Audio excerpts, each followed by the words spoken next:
Jamnagar municipal corporation દ્વારા general બોર્ડની બેઠક યોજાઈ હતી। આ બેઠકમાં મ્યુનિસિપલ કોર્પોરેશનની ટીપી સ્કીમ નંબર 2 ના ફાઇનલ પ્લોટ નંબર 69 પૈકીની 2121 ચોરસ મીટરની જગ્યા ભાગીદારી પેઢીને વેચવા મેહુલનગર રોડ પરની સોસાયટીમાં ટીપી સ્કીમ 2 માં બીજી વખત ફેરફાર કરીને સરકારને મોકલવા તેમજ વોટર્સ વર્ક્સ વિભાગના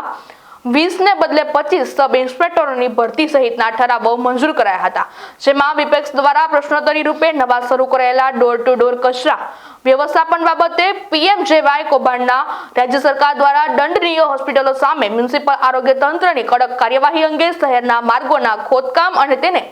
પૂરવા માટે કરાતા થીગડાઓની પોલીસ મુદ્દે તથા આંગણવાડી તેમજ શિક્ષણને લગતી સમસ્યાઓ સહિતની રજૂઆતો સાથે વિરોધ પ્રદર્શન કરવામાં આવ્યું હતું। નમસ્કાર। આજ રોજ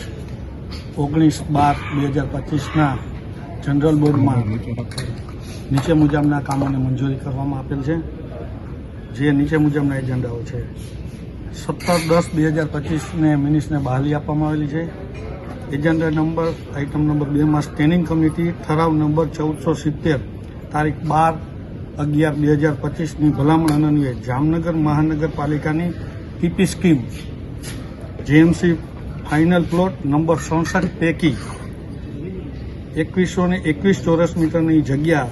શ્રીજી ઇન્ફ્રાસ્ટ્રક્ચર ભાગીદારી પેઢીને વેચાણથી આપવાના કમિશનરની દરખાસ્તને આજે જનરલ બોર્ડે બહાલી આપી છે।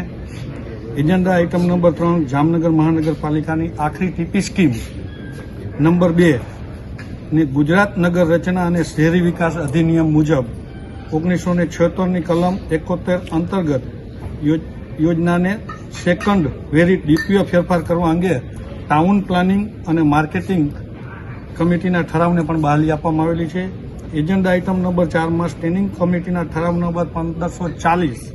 તારીખ 11/12/2025ની ભલામણ અન્વયે જનરલ બોર્ડના ઠરાવ નંબર 46 25/1/2024 થી 15 જગ્યા મંજૂર કરવામાં આવેલ હતી, જેમાં આજરોજ ખાતાની દરખાસ્ત કમિશનરની દરખાસ્ત ને 5 જગ્યાનો વધારો કરી વોટર વર્ક સબ ઇન્સ્પેક્ટરની ટોટલ 15 જગ્યા હતી અને 20 જગ્યા કરવામાં બહાલી આપવામાં આવેલ છે। એજન્ડા આઇટમ નંબર 5 માં સ્ટેન્ડિંગ કમિટીના ઠરાવ નંબર 620 11/7/2024ની ભલામણ અન્વયે સેક્રેટરીની જગ્યાને ચાર્જને બહાલી આપવામાં આવેલી છે અને તમામ સભ્યોના પ્રશ્નોત્તરી જે હતા તેના સુખાકારી જવાબ આપેલા છે અને આ બોર્ડ પૂર્ણ થયેલ છે। આથણી વિસ્તારમાં જે પ્રશ્ન સામે આવ્યો છે એના માટે શું કાર્યવાહી કરવામાં જે આથણી વિસ્તારમાં નગરસીમના જે આપણા રચનાબેનને પ્રશ્ન કરવામાં આવ્યો સભ્યશ્રીએ, એની તપાસની આપણે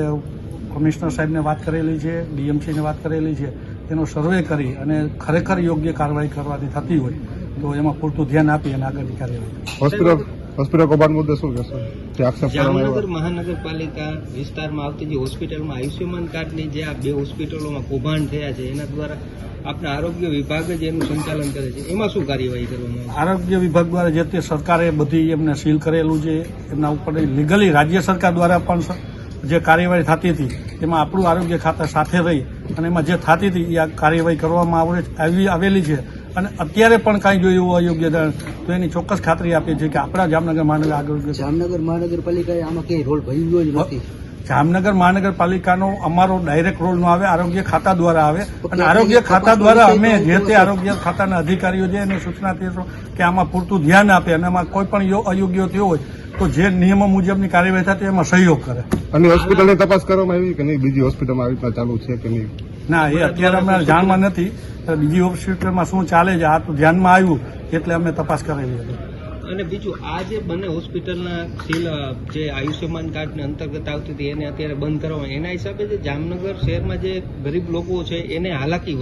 વધી છે, કારણ કે આ 2 હોસ્પિટલો સીલ કરવાથી અન્ય હોસ્પિટલોમાં આની પરમિશન આપવામાં આવે ક્યાંક ને ક્યાંક માંગ છે। હા, એ ચોક્કસ તમારો મુદ્દો સાચો છે અને એનું ધ્યાનમાં મૂકીને રાજ્ય સરકારને ભલામણ કરશું અમે। નમસ્કાર સાથીઓ, હું છું કોર્પોરેટર રાહુલભાઈ બોરીચા અને ઉપનેતા વિરોધ પક્ષ। આજની બોર્ડની ચર્ચા કરીએ તો એજન્ડા પ્રમાણે તો જે બોર્ડમાં ચર્ચા હાલી હોય આપ સૌએ જાણ્યું જ હશે મેયરશ્રીના માધ્યમથી। એ સિવાયની પ્રશ્નોત્તરી બાબતે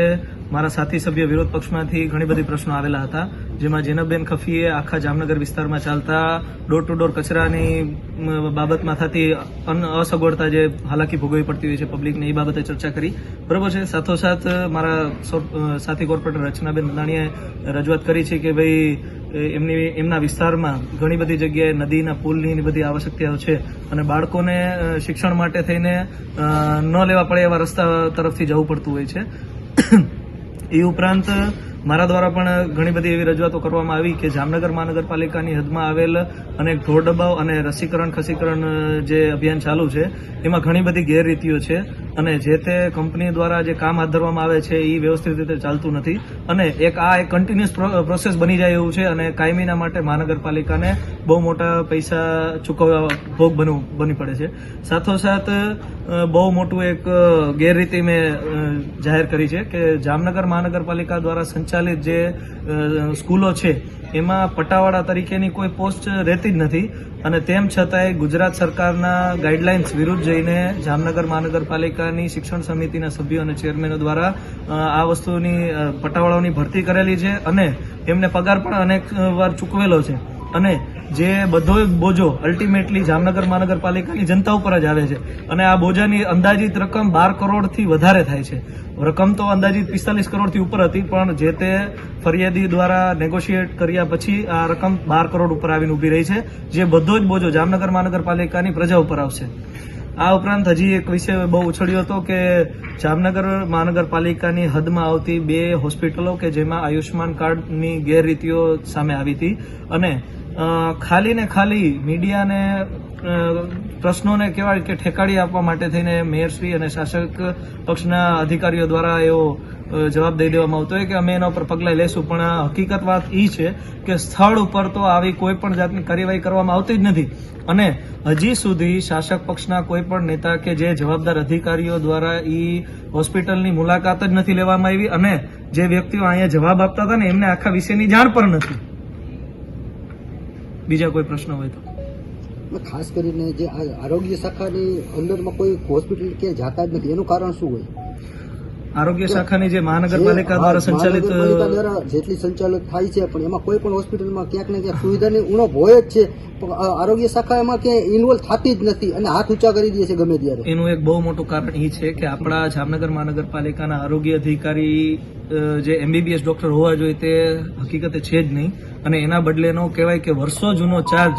એક વ્યક્તિને બીજા વ્યક્તિ ઉપર ટ્રાન્સફર કરવામાં આવતો હોય છે અને એ વ્યક્તિ દ્વારા આખા જામનગર મહાનગરપાલિકામાં 13 UHC સેન્ટર છે અને 3 UCHC સેન્ટર છે, એની મુલાકાત જે પિરિયોડિકલી લેવી જોઈએ એ કોઈ દી લેવામાં આવતી નથી.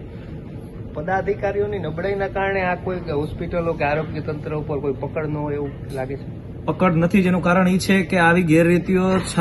કહેવાય કે છતી થવા પણ ઉપરાંત પણ એમના ઉપર કોઈ પણ જાતના પગલાં લેવામાં આવતી નથી અને એ જ એમને બહુ જાજુ મનોબળ એમનું મજબૂત કરે છે કે ભવિષ્યમાં પણ આવી ગેરરીતિઓ આપણે ચોરી કરીએ. આ તો એના જેવું છે કે ભાઈ ચોરી કરો, જ્યાં સુધી પકડાવ નહીં ત્યાં સુધી તમે 2 ગુના અને પકડાવ તો જ તમે ચોર છો.